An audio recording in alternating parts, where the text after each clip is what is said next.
All right. It's the one where I'm wearing my whipped cream and other delights t-shirt. Okay. It is. And here, let me adjust this. I'd so much rather see your chat than me. Um, Friday, August 15th. Crazy. Time she flies, huh? Time keeps on slipping, slipping, slipping into the future. Oh, wait, you know what? Chicks, you can see and hear me. Okay, cool. I forgot to like put on my earbuds and stuff like that. Just Judy. Okay, Judy. Judy. We have another Judy around too. So welcome. So Judy, just for the people who are going to be tuning in to this YouTube live, I know you wrote something when we were on TikTok. Could you be so kind as to elaborate your decluttering dilemma in the comments here so we can start with that? Because these TikTok lives and YouTube lives are recorded. Okay. Hey, Joanne and Marietta. Nice to see you. Okay. And the neat thing is about these recorded, like we're live now for the next hour. Okay, we're here for the next hour. But these recordings, the ones for the YouTubes, actually I believe shows the comments, unlike the TikTok lives from the recorded ones. So if you put what's bugging you in the comments, I can better help you with that. Okay. I'm also going to just take a sip of water here.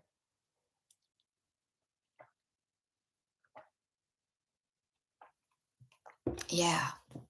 Again, I try to practice what I preach. Take care of your human body. Okay. Mary Lou, nice to see you. Thank you, Mary Lou. Hello, Mary Lou. Goodbye, heart, right? Ricky Nelson, something like that. Okay, so here we are in a room full of strangers. All right, we got a couple of people. We have a decluttering party, which I totally forgot to mention. Uh, to the people on TikTok. Okay, Judy is saying, I'm divorced and need to sell my home of 25 years. It's packed with stuff that I now need to pay with. Okay. Not sure if you elaborate on that, or maybe it was like, I now need to do something with where to start. This may not seem like you would think I'm going to go there, but here's where I say to start all the time, all the time. Everybody. First of all, check in with your human body. Are you feeling okay? Do you have gas in your tank? Is there anything that's causing you physical pain?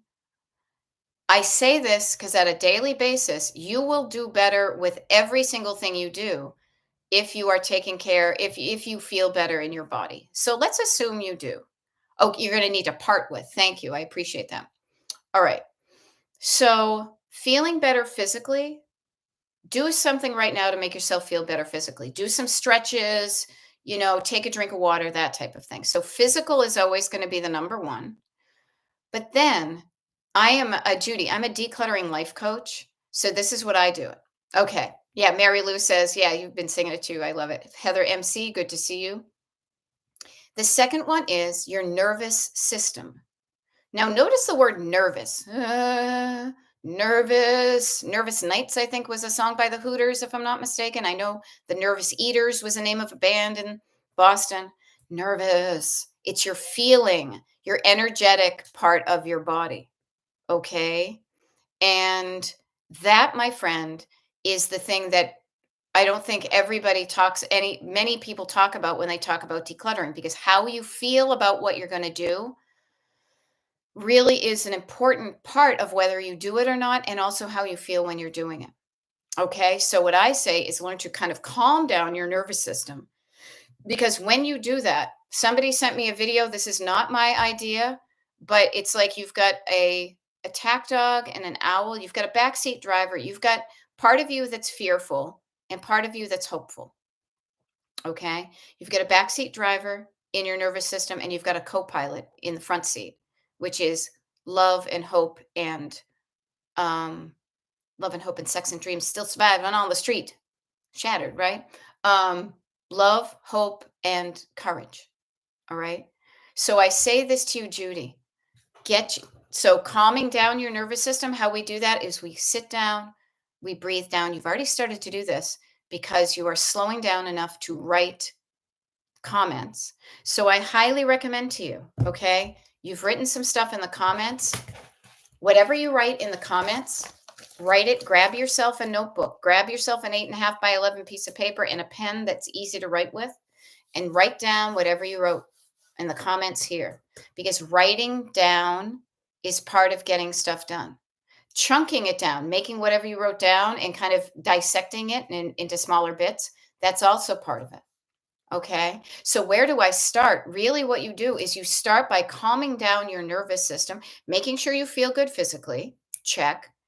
Calming down your nervous system so that you feel like you can write stuff down. And part of calming down your nervous system may be writing down all the stuff that's making you not feel calm to get it out of you.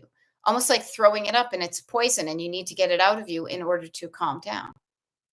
So a lot of this may not seem like, oh, you start with the kitchen and you go to the living room. No, before you even walk into a kitchen, if you're feeling overwhelmed and fearful, everything's going to feel overwhelming and fear like. Okay. So you're divorcing. Okay. Sorry to hear that, but also could be the best thing ever. I got divorced and it was the best thing. At the time, it was terrible, but now it's awesome. Okay. I'm divorcing, you know, hopefully that's for a good reason. Even, make it a good reason. And need to sell my home over 25 years. Okay. Need to sell my home. What good things can come out of selling that home? Well, not living at the place where it could have some unhappy memories, could make a lot of money. Maybe this is a great opportunity for you to jettison some crap in your house, much like you're jettisoning the relationship that didn't work out. This could be a really good thing. Okay. So, this is where the fact that I call my coaching Destination Decluttered really comes into play because I want to offer to you, if you are looking ahead and all you see is fear and unknown and dark alleys and clouds and whatever, everything you do is going to feel extra tense and extra fearful. So let's not do that. Let's start to paint the picture of what your post divorced, post house of 25 years life is. What are you aiming for? Now, you may not know that yet. That's okay. Open up the paper, put a pen in your hand. I think better when I have a pen in my hand, even if I don't know what I'm going to write down. It helps me focus down to a point. It allows there to be a channel. If you think about it, your brain is a creative, your body is a wonderland, according to Mr. What's his name? But your brain is a creative muscle. And ideas start up here, but if you don't write them down or get them out of you somehow, they stay up there and they can easily just, be forgotten. By putting your hand on a pen and um, putting it down, even just putting it down on the paper and allowing yourself the space for your thoughts to flow from your brain through your arm down to your hand and on the paper, that's like a channel. That's like between here and there. So start to write down stuff. Is it going to be poetry at the beginning? No, it's going to look like shit. Like every single creative project starts by a rough draft. Getting the thoughts and the ideas out of you is going to be the start because then you have something to play with. Okay. So before you even start with the decluttering, Judy, and it's so funny because I'm like, where's my little thing here? Judy with an I. Okay. Judy in disguise. Start with the end in mind. Start to envision why you're doing this, not because I'm getting, divorced, but what good could happen from this. Start to build where you're headed because that will give reason and understanding and perspective to all the actions you need to take in order to get your home prepped and sold. When you say, why am I doing this? It's not just because he was an asshole and I'm getting divorced and this sucks and whatever. It's because you know what? I finally get to lead a life that I'm going to love. I get to offshore, as I say, jettison a lot of this stuff that I just don't want anymore. I can start afresh. I can live in a place that I get to decorate the way I want it to. I get to buy a house or a home, or I don't even need to buy one. I can rent a house anywhere or a home, a little pied a terre, anywhere in the world. The world is really opening up for you. It really is, Judy. But if you think it's not and it's shutting down, you're not even going to try to write down anything because the backseat driver can be powerful discourager. Notice the word discouraging. What's the opposite? Encouraging. I am the voice of encouragement, people. I've got courage and I want to give some of it to you because doesn't it feel good to be doing stuff you want to do? I love it. I'm doing it all the time. Have I been like this my life? No. No. Only in the like last 10 years or so. I mean, more so in the last 25 to 30 years. When did I get divorced? Holy shit. 1995? 96? Wow. Time flies. At the time I was going through that portion of my life, I felt horrible. I was lost. I was scared. I was aimless. It sucked. I didn't know what to do. So I did the best I could with the skills I had. Made some mistakes or had some experiences that I've learned from. But then, I don't know, you start to realize, what do I want? And you try it out in baby steps. And then when you see other people going for it, you want to be one of those people too. Why are they having all the fun and I'm not? And it's usually your thoughts and your feelings. Does that help, Judy? Judy Curtis? I hope it does, but if it doesn't, feel free to follow up in the comments and or the chat, I guess they call it here, and ask me more specific questions. Specificity, okay, and I will share this with you. Specificity is going to be the shortcut to getting to where you want to get to. The more specific you can be, calms you down. Instead of, oh my God, this whole house is filled with stuff. Chunk it down, specific. Start with one room. Start with one category of stuff.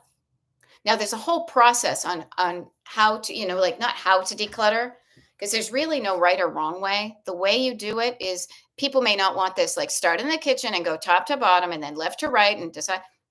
I'm here to teach you a different skill. The skill of deciding. Deciding is decluttering. What do I want to bring with me, bring forward with me in this new life? And what do I want to leave back in the past? Now, I think back then in the day, I brought a lot of stuff with me from that marriage, both physical stuff, mental scars. And as the years went by, I realized I don't want to hang on to things that tell me bad stories. These pink dishes tell me an unhappy story, but the person who's buying them at my yard sale doesn't know that they're an unhappy story. They see these pink dishes and are like, oh my God, I love them.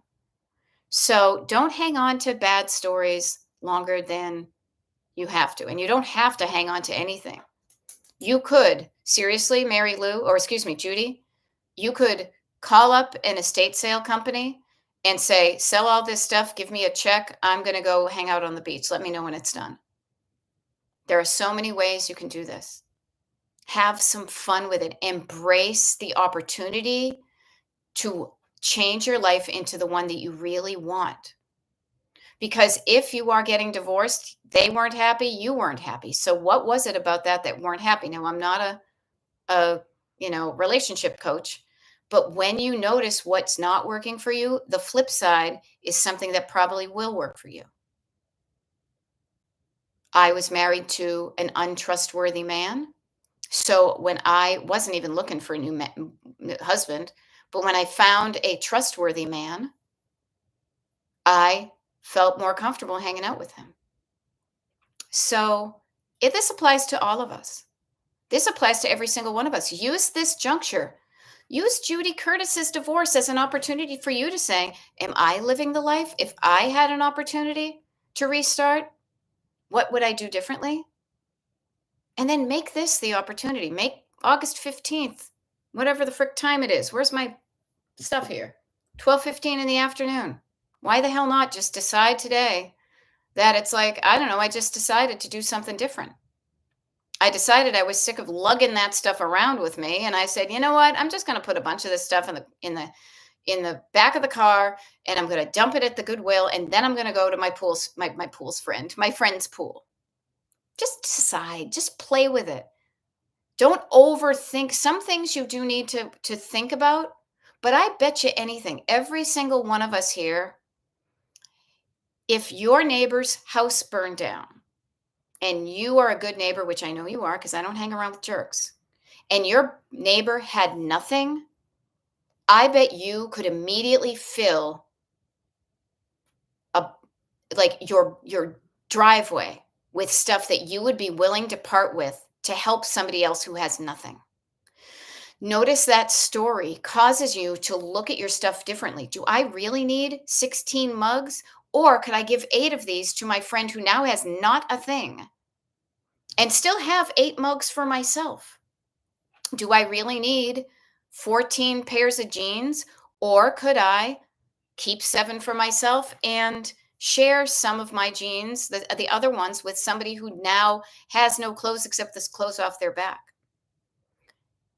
Notice that that's just a story, but a story will change how you look at things and how you think about things and how you feel about things.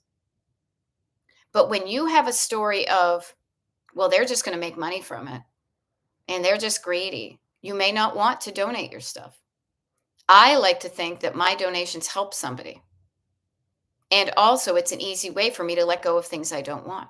Some things in your house will take more time and energy and heartfelt and decision making. That is a layer of clutter. So let's back up. Let's get to the shallow end. Surface clutter. There's stuff you have in your home right now that at a very high level doesn't have a an emotional story. Once upon a time, this, it's more like, oh yeah, that's the thing I bought at Target that didn't work out. That could be the story, and that's a pretty short story. Are you hanging on to things that you paid money for that didn't work out and yet it's still in your house? Could be.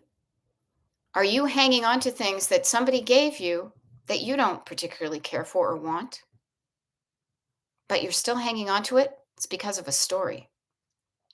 The stuff that you spent money on that didn't work out, but you're still holding on to it, you're holding on to it because of a story. And a story is a bunch of words in your head that make you feel a feeling in your heart. So write down the story. Why am I hanging on to that glass bowl that kind of goes with my stuff, but not really? Well, so and so gave it to me. She was being nice. She was a nice old lady. I would feel bad. I'm afraid I'm going to get in trouble if she shows up to my house unexpectedly and she asks where the bowl is and I say I don't have it. All those words, thoughts are words. Write down the words. You will have more clarity, more specificity as to what really is motivating you. And it's words and feelings that are created from the words. And the words may not even be new. They could be words from 20, 30, 40 years ago. Somebody saying, you have to go clean your room before you can go play with your friends. The words somebody else said where it's like, you've always been a mess. You will never, ever, you are hopeless. You are such a, what's that word? You are such like a stumbling, bumbling, clumsy person. You may be believing that. When you believe that, you reinforce it. Words that never were true, spoken to help nobody but you. Words with lies inside and strong enough to hide till the plane was through. Yeah, failure. Okay, Jeannie Mead, one word is failure. Can you use that in a complete sentence? Okay, failure.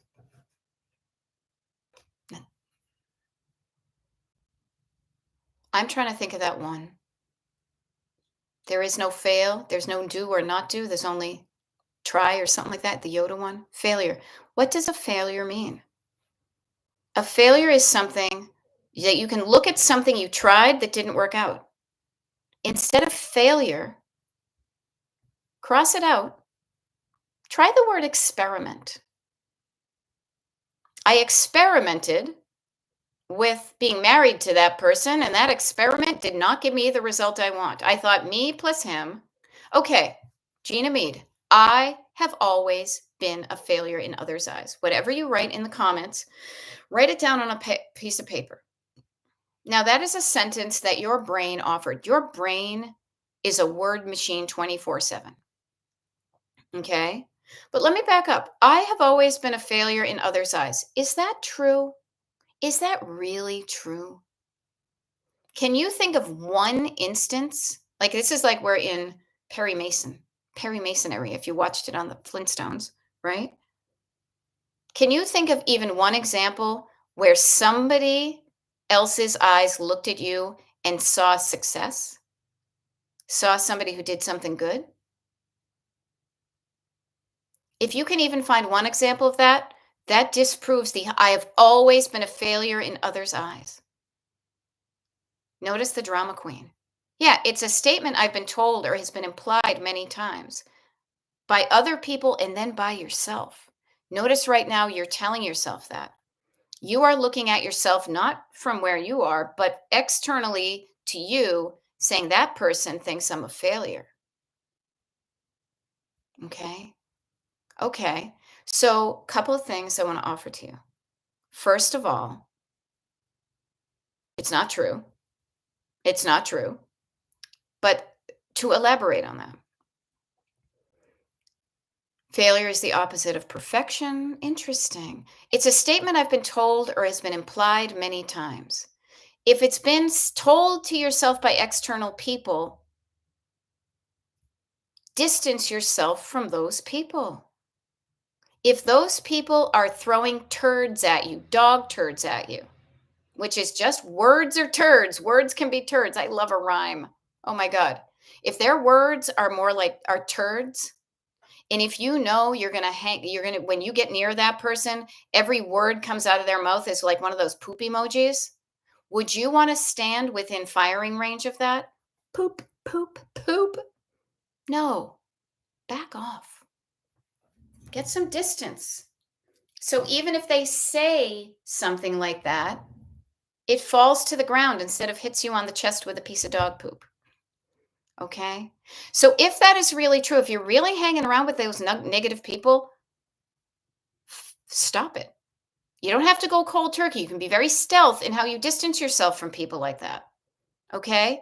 However, as they said once in one of those scary movies from back in the day, the call is coming from within inside the house. Many of us have absorbed and start to repeat things we have heard from others. We imitate what other people said, and then we start telling it to ourselves. So stop throwing poops at yourself, Gina Mead. Okay? Yeah. I have a wall up now. Maybe that's a good thing. Boundaries can be good things. What's that thing? Good fences make good neighbors. Okay? But notice you have a wall up, but only to certain people. Now, if your wall is concrete, nobody can get in. And that's kind of okay, but you're kind of missing some cool people too. But do what makes you feel safe. What I want to teach you, though, Gina Mead, is this is what I'm here to offer you. The call is coming from within inside the house, though. If you are still hearing their voice in your head and believing it, and it's making you feel a certain way, you're poisoning yourself. So that's when you need to, again, this is a nice little wall, a little traffic cop hand, disrupt that thought, interrupt your brain when it starts talking like that other person. Stop them, interrupt it, disrupt that pattern of thinking, and replace that thought with a more loving, helpful thought. Cancel it out, kind of like nullify it and replace it. And practice that skill. Now you know you have a choice in what you think. The negative voices will show up whether you want to think them or not. They will for all of us, not just you, G. Okay? They are going to show up unbidden. They've been there. It's your backseat driver. She's a drama queen. She's going to be with you for the rest of it. Okay. And, um,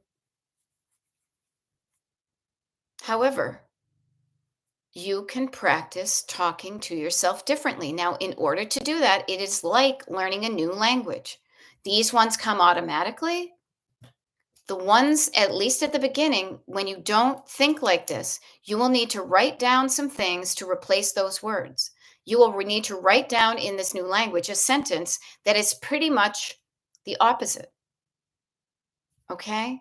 This is why it is so helpful to do your work on paper before you can ever do math in your head. Now look, notice Linda Gear says, I take a step back. And notice that physical, okay, wait a minute, distancing yourself. Hold on. Stop what you're doing. Do I like how this person is talking to me? How do the words and tone that this person is using to communicate to me, how do those words and that tone make me feel? Do they make me feel like I want some distance? Honor that. Do they make me feel comfortable? Notice that too. Yeah. Yeah. I take a step back, and when I hit the wall, you're done. And it depends on where your wall is. So I offer this to you as thinking of myself in elementary school, learning the times tables. I had to do my work on paper before I could do, 2 times 2 is 4 and 7 times 6 is 42 in my head. When you learn this new skill, much like the skill of timetables, having your workbook, your notebook here, and a pen is really going to make that learning it easier. Okay? Okay. So Narelle says, my failures seem huge in my mind, while my successes seem small. This week has been 20 years at my job. I've failed at every attempt at getting a promotion. I can't stop the negative thoughts. Now, I will say this. I was going to say, yes, you can, but I don't know. Maybe you can't. And this is where I want to get serious for a second, even though I'm serious all the time. I don't know your mental health. I know that for many people, disrupting the negative thoughts can be difficult, but not impossible. However, you know your mental health better. If you have tried this and it isn't working, and you've tried it and tried it and tried it and tried it and continued, and you've been consistent about doing the things and it still is not working, there may be another solution to your problem. And that honestly may be mental health counseling. Think about it. If you were trying to build the muscles in your legs and you did the things that they said and you were going there and it wasn't working, there may be something else going on. Like 30 days of doing leg pushes or something at the gym. Can you tell I don't go to the gym a lot? And then your legs are the same that they were 38 days ago, but you've shown up and done the things and done them properly. There may be something else involved. But what I want to offer to you, Narelle, is notice again, when you say my failures seem huge in my mind while my successes seem small, here's something fun. This is the great thing about having a plain notebook here. Do this. Failures, I'm writing it down, successes. Okay. Narelle, do this. Okay. And yay. Judy Duke says mental health counseling was the best thing I've ever done for myself. I heartily endorse that with anybody. I offer my level. If what I offer isn't working for you, find something else that can work as well. Okay. So Narelle, this is for you and this is for anybody. Fold the paper in half. I'm always going to be talking about these two sides of the coin, the options. Failures seem huge in your mind. Write them small on your paper. Failures. Failed my driver's lessons, driving test. Write them down in small words here. Okay. Then my successes seem small. Write them big right here. I made a video. I wrote a book. 5 books.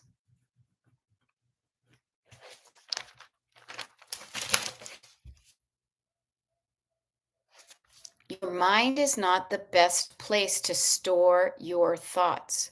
Your brain is a creative space. You can play with your thoughts once they're out of there, but you can't really engage with them and change them and modify them until you take them out of there. It's like Play Doh in a can.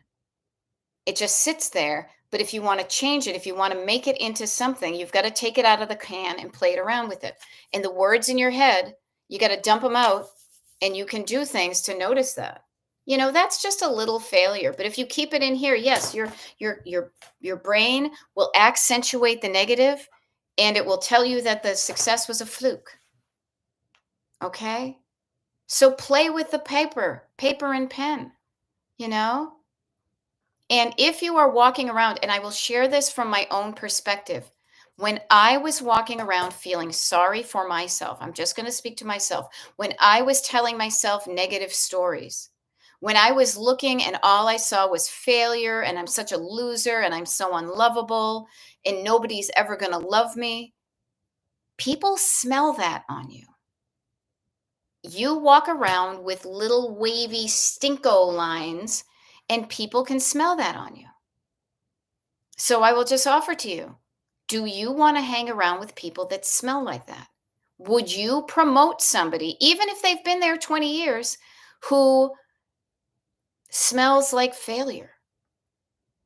No. So wash that man right out of your hair. Wash that smell off of you by stopping talking to yourself that way. Because if you're talking to yourself that way, you're talking to other people like that too. You know? So I say this to all of us, not just Narelle. She's been brave enough to say, I'm struggling with this. So I will say to you, how do you smell? What's your aura? What's your aura of energy? Are you walking around like somebody who can kick ass and take names and have fun while doing it? Or are you like, oh, this is never going to work. I can't. No. And when you're feeling either of them, they both feel real. But I am telling you, the thing that I find so fun is to realize that you can you can change that. I almost said manipulate, but that sounds very manipulative. You can modify it. It's plastic. It's like super elastic bubble plastic. It's like silly putty. You can change it. You can change a thought, and you can erase a bit of it. You can make it small. You can put it in a stupid little voice. You can put it on a piece of paper and throw it out the window. You can set it on fire. You can engrave it in gold letters and put it on your wall. There are things you can do to emphasize the thoughts you want to emphasize and quiet down the thoughts you don't want. There are so many ways you can do that.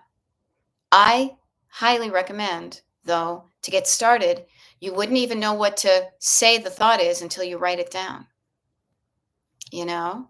So if you're keeping everything in your mind, and my one-on-one clients know this, and I say it with love. They say, "Yeah, well, I thought I was going to do this and I thought I was going to do that." Well, did you write it down? Even to just write it down is something people are afraid to do. You know why? Because they know how powerful. There's something in you that knows how freaking life-changing and powerful it can be to write these things down. Yeah. Yeah. There you go. Narelle, go take a bath. Buy yourself some nice soaps. Smell the good soaps, even just symbolically. Go get yourself a new bar of soap and make it a smell you want to smell like and bathe with it every day. And while you're scrubbing your bubbles and splish splash, I was taking a bath, tell yourself good stuff. Scrub off that old stink and smell like a smell you want to smell like and think like that. We are all energetic creatures. We pick up on a vibe. And if you don't think so, you just haven't paid attention. There are people that make you feel good. You want to hang out with them more. There are people, as you said, you can smell a mile away that turds are coming out of their words. Their words are turds. So you know from a distance. You don't even want to be near that person. You're saying, "How the hell can I get out of here?" Right? So I am so glad you're seeing a counselor. Yay. Yay. And the fun thing is, you guys, what I have found is this. I look at my life like a road trip, like I'm the driver in the car. I have been since the day I was born. I will be until I take my last breath. For the entirety of me being in the car, I have always had the backseat driver and the co pilot. I would like to think, frankly, when you're really born, you're not born with fear. You learn fear, but you always have a bubbly heart, but then you learn to be afraid of things. Fear is the backseat driver. It's been with you for decades. They will be with you. Your co-pilot and your backseat driver will be with you until you die or even beyond. I don't know about the beyond. It really helps then, if you know you can never kick them out of the car, to note how you interact with those passengers in your vehicle and how it makes the journey through life feel now. And if you don't like how that journey through life is feeling because somebody in the back seat keeps on going on and on and on and on, and the beat don't stop till the break of dawn, do something different. Quiet them down. Write down what they say. Pretend you're paying attention to them and then use their words to create the antidote, to shut them up, to provide them with facts and evidence of where I am a success. That a failure is not a failure at all. A failure is an experiment that you learned from because you know that you don't want to do that again. Or you learned something from it so that you experimented with, you know what? I should do something different the next time so we don't get into this situation. I will not prepay a hotel room if I have a life that will require me to be needing to cancel it. So I have learned my lesson. That happened to me once, frankly. We had a non-refundable hotel room and I was like, shit, we can't do it. And I was like, okay, well, and we ended up having a good weekend. I will share that with you. But had I been able to cancel it and get my money back, that would have been so much easier. We made the best of the situation. But I learned to only, even if it costs a little bit more money wise, peace of mind and flexibility are paramount to me and my life. So I will pay more money for a flexible ticket or room for something versus paying up front, saving a couple of shekels, and then not getting your money back if things need to change. Okay. So I just, yeah, there's that. I totally just was like, why was I talking about that? Okay. It's it's a journey, you guys, but it can be fun. It can be a road trip. It can be a road trip. Joanne is saying she cleaned the bathroom, taking a 5-minute break before vacuuming and mopping. I love it. I love it. Yeah. We've got 20 minutes left hanging out here, you guys. What do you want to do with this 20 minutes we have together? Because you will never have this 20 minutes again. Huh? Um, all sorts of good stuff in my emails. Are you part of the email club, the email group? If you're not, you sign up by going to destinationdecluttered.com, scrolling down to the bottom of the page, sharing your email address with me. I will not share it with anybody else. Hit join, boom, you're part of it. We also have the Pen Pal Club. If you're in the email group and you want to be part of the club, then all you need to do is email me. You know my email address, right? Beth at destinationdecluttered.com. You email me and say, please put me on the Pen Pal list, and then let me know what state of the US you are in. No offense. Narelle is in Australia. I would put Australia if it was you. And the Pen Pal Club is so you know you're not alone, that you can reach out to people who have said, I am available to be reached out to, and I will reach out with people. So Joanne says, I joined the email club, but so bad at checking emails. Well, here's the funny thing. That's a choice you have, and that's a habit you have of checking your emails. You're not in the habit of doing it. So that can work for you until you may miss some good things, you know? So notice that if you are bad at checking an email, how could you get better at it? How could you practice just checking your emails? I check my emails. Maybe, I don't know. It seems like the right amount to me because a lot of cool stuff happens. And sometimes things will happen kind of with a, where's my window here? It's wrong way. What is it? Like the window of opportunity? The window of opportunity opens and sometimes it can shut really quickly. So I know a lot of my communication is via email. So I keep up with it because I want somebody says, "Hey, you want to go to that show tonight? I've got free tickets," and they email me. I want to be able to say yes versus, "Oh, I only check my email once a day." Now, do I overcheck my email? Maybe. I don't know. Feels like the right amount to me. Okay. Yeah. Ooh, Barbara. Interesting. I love this. Barbara says, just thinking, Narelle, it might be that you don't stink, but happen to be working in a sewer. Maybe time for a different workplace or group. It could be a combo of both. It could be a combo of both. Yeah. Do not do, but I would share this just from hearing the words that Narelle has been using internally. It could be a combination of both because that's looking for an external source of your situation. But I would say, and I would like to think your counselor would be like, yeah, check in with yourself about that. A happy person can be happy. A sad person is going to be sad wherever they are. A happy person is going to be happy wherever they are. And yeah, if you're a happy person and you're hanging out with a bunch of sad sacks, that can, harsh your mellow. So it could be a combo, but it can never hurt.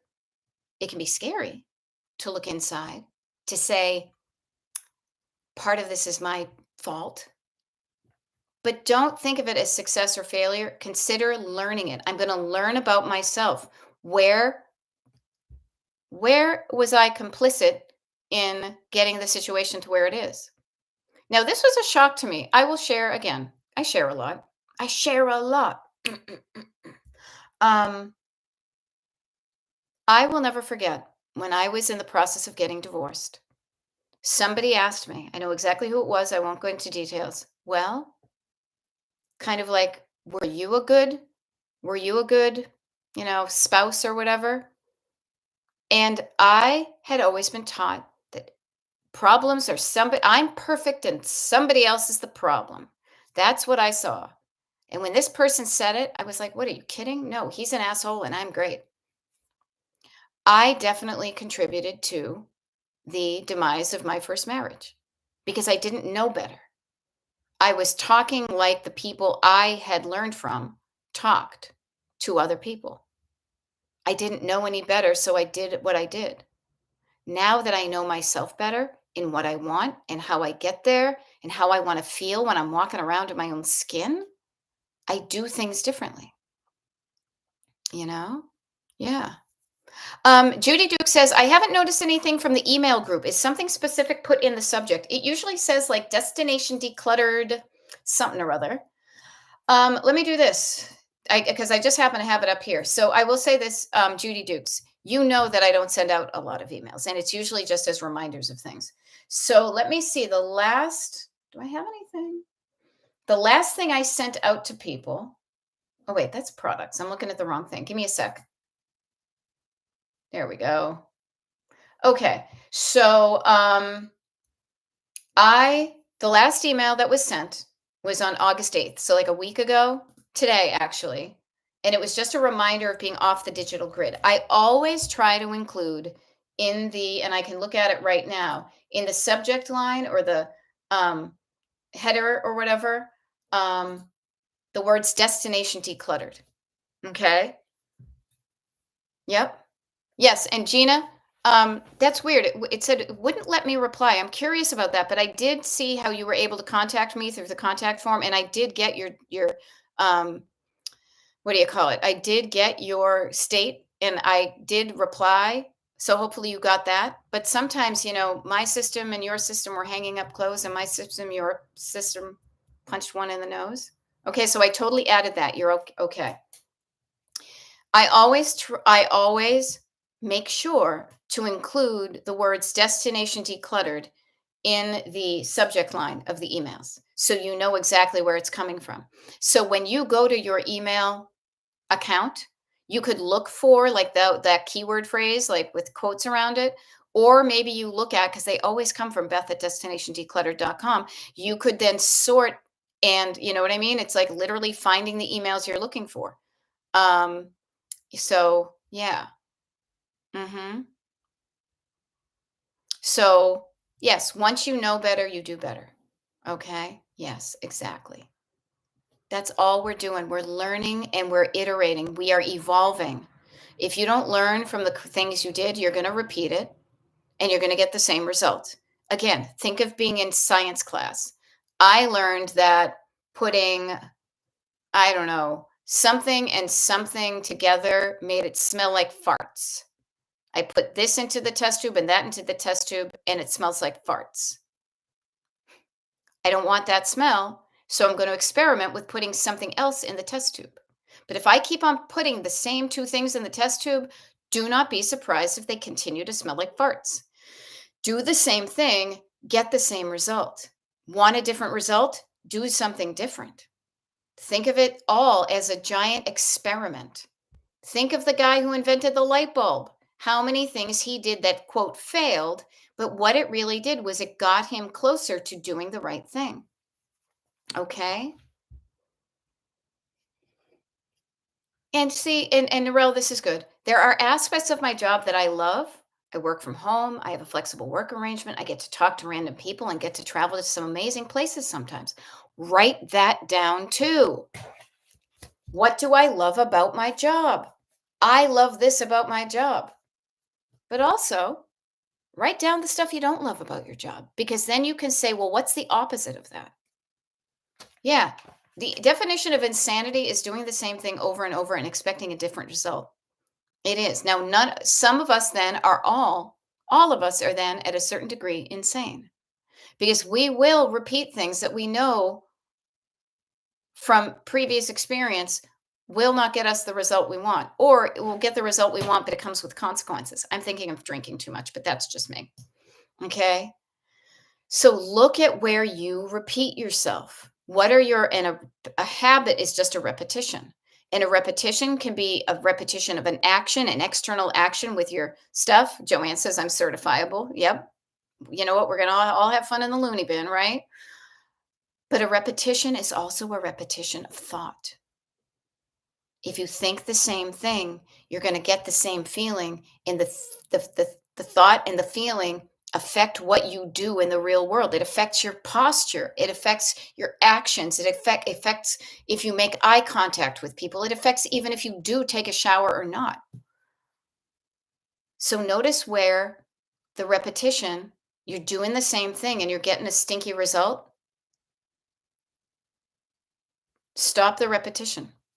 Disrupt the cycle of talking negatively to yourself.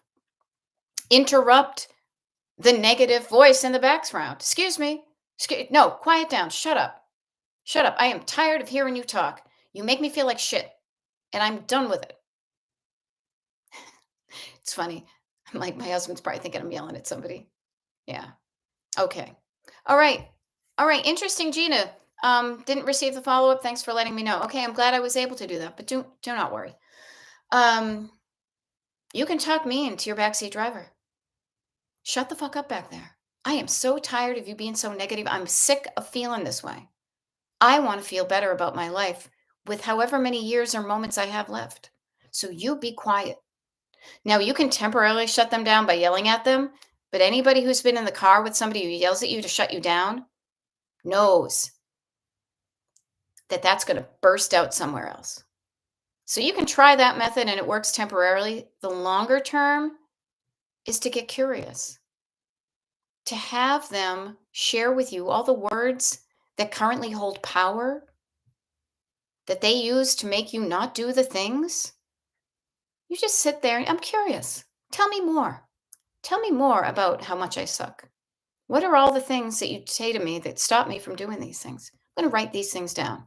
Pretend I'm a court reporter. Keep on going. Because the more you can discover the words that cause you pain, the more that you can see what the opposite of that word will do to be the antidote to that pain, to remove the pain, to stop the pain from happening entirely or maybe just lessen it greatly. The more words you can hear from the back seat. Yeah. The more words, I will tell you, most times we want to shut them up, but you do that and it's still going to be bubbling under, but it's different. You know, when you've had a fight with somebody, if you're both steaming mad, that's going to pop up somewhere else. But if you can sit down and calm down and quiet down and maybe even write down, you can have a loving, civilized conversation with somebody and really get to the heart of it. And then truly, we've been talking about smells and stuff, clear the air.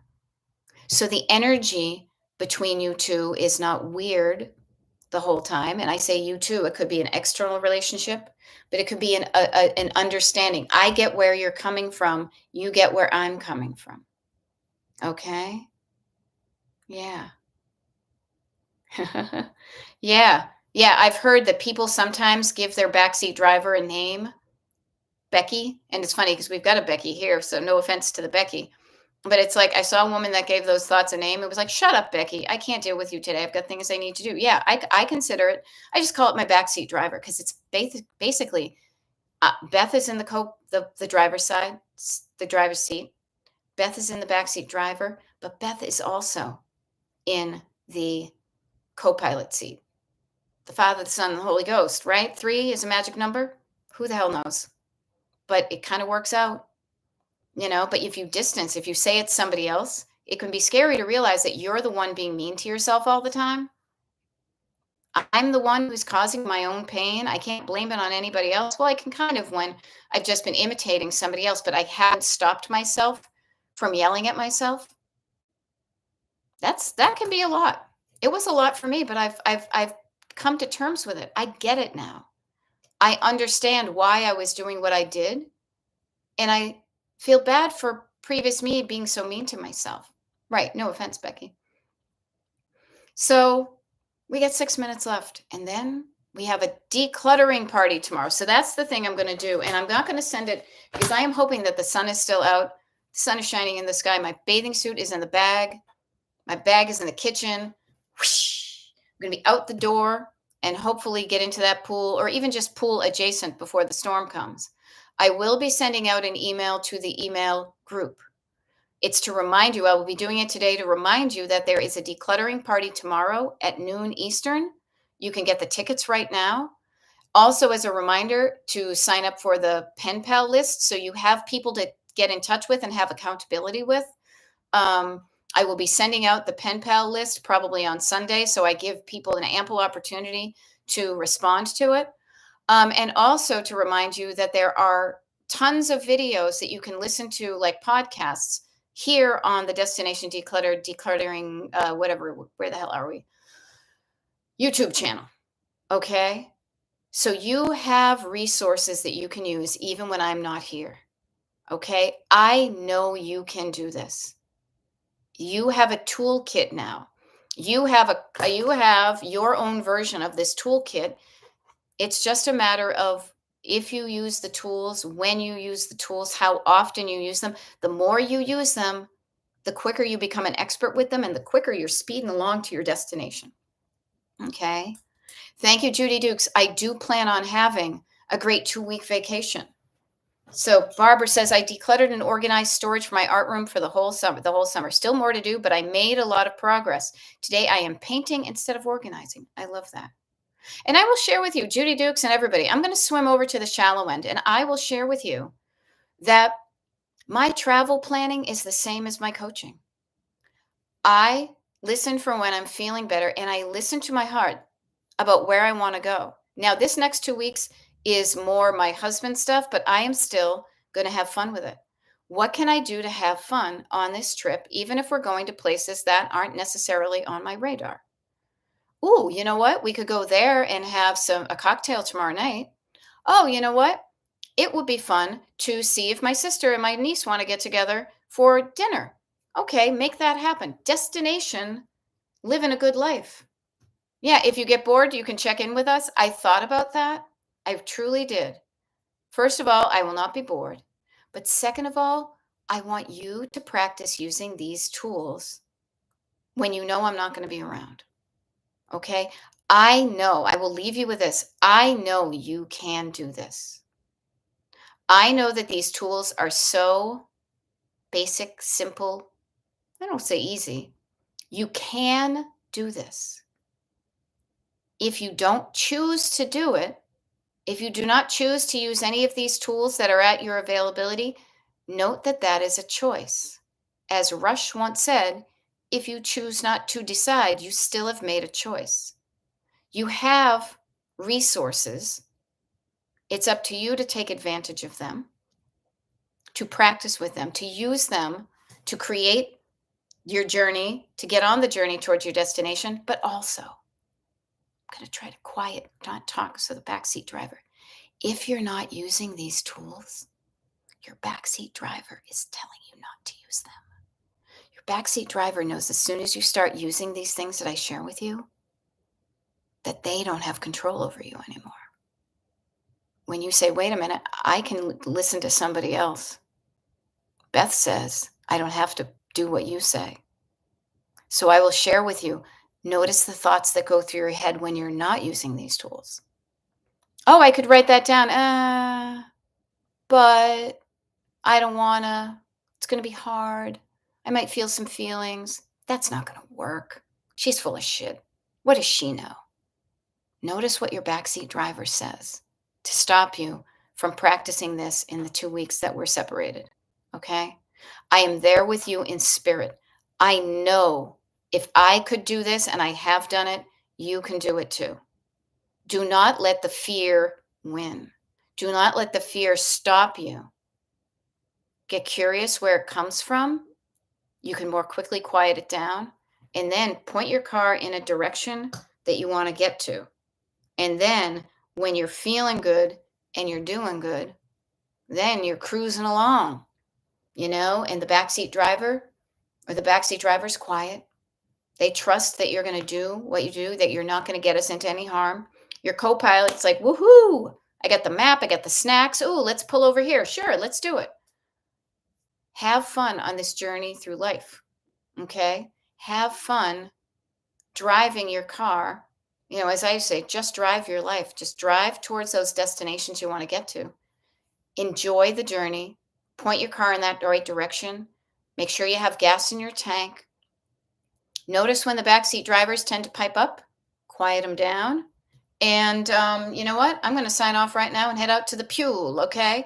I hope to see as many of you as possible that want to go to the declutter party tomorrow. That would be fun to hang out one last time. If not, I'll see you in September. And you got this. You can do it, okay?